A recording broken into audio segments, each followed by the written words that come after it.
సినీ hero Rajendra ప్రసాద్ను Telugu film producers council of Andhra Pradesh అధ్యక్షుడు, తమిళనాడు తెలుగు యువశక్తి వ్యవస్థాపక అధ్యక్షుడు కేతిరెడ్డి జగదీశ్వర్ రెడ్డి కలిశారు. కేపీహెచ్పీ కాలనీ ఫార్చ్యూన్స్ ఫిలిమ్స్లోని ఆయన నివాసంలో రాజేంద్ర ప్రసాద్ను కలిసి కుటుంబ సభ్యులు పరామర్శించారు. అనంతరం గాయత్రి చిత్రపటానికి పూలమాల వేసి శ్రద్ధాంజలి ఘటించారు.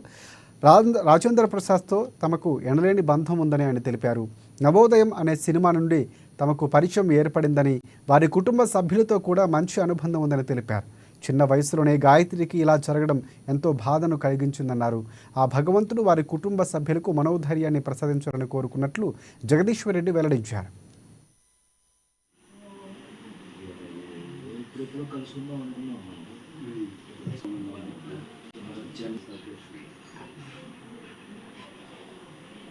రాజేంద్ర ప్రసాద్ గారితో నాకున్న అనుబంధం 40 సంవత్సరాల నాటిది. నేను వారు కలిసి ఒక చిత్రంలో కూడా నటించడం జరిగింది, నవోదయం అనే ఒక చిత్రంలో. అప్పటి నుంచి నాకు వారు ఒక గురుతుల్యులుగా భావిస్తాను. ఎక్కడ కలిసినా కూడా సంతోషంగా మాట్లాడతాడు. ఈ రోజు వారి ఇంట ఎందరికో నవ్వులు పంచే రాజేంద్ర ప్రసాద్ గారి ఇంట ఇలాంటి విషాద సంఘటన జరగడం మమ్మల్ని ఎంతో తరించి వేసిందని చెప్పవచ్చు. మామూలుగా రాజేంద్ర ప్రసాద్ గారు గురించి చెప్పాలంటే, ఆ సినిమా తర్వాత, నవోదయం తర్వాత నేను అసోసియేట్ డైరెక్టర్గా బిజీగా ఉన్న రోజుల్లో ఎక్కడ కలిసినా, ఎప్పుడు కలిసినా సంతోషంగా మాట్లాడుతూ ఉండేవాళ్ళు. ఇటీవల మహేష్తో కూడా సినిమా యాక్ట్ చేసినప్పుడు, సర్కార్ వారి పాట అయితే ఇతరత్ర అన్ని సినిమాలు పనిచేసినప్పుడు అక్కడ కలిసేవాళ్ళు.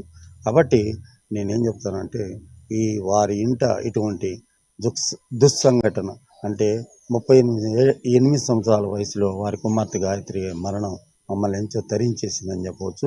వారి కుటుంబ సభ్యులకి మనోధైర్యాన్ని ఇవ్వాలని చెప్పి ఆ దేవదేవుని కోరుకుంటున్నాను. అంతేకాకుండా వారు కూడా స్టెబన్గా ఉండి, ఆయన ఎంతో ప్రేమించే వారి అమ్మాయి చనిపోయిందని దుఃఖంలో ఉన్న వారిని ఈరోజు కలవడం మా బాధ్యతగా భావించి మేము ఇక్కడికి వచ్చాం. కాబట్టి నాకెంతో